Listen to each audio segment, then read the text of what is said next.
So, ito-try natin guys gumawa ng microwave cake. Yan. Ang bilis ng video ko. O sige, sa butter ka na. Sige, sara mo na. O sugar. Tak lang nga. Tumigas na nga. Ima-microwave lang yan ng siguro mga seconds lang. And then, yan. Lagyan mo na siya ng flour, egg.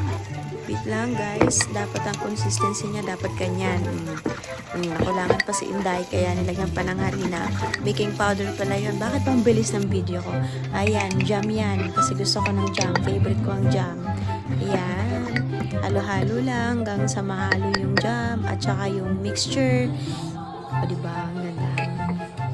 After nyan, okay na. Oo, tak-tak mo. Tapos lagay na yan sa microwave. Yung mga tansyahan lang yan talaga kasi trinay ko lang. And then, ayan, titingnan mo lang, check mo lang kapag luto na. Oh, bilis maluto. Yan na yun.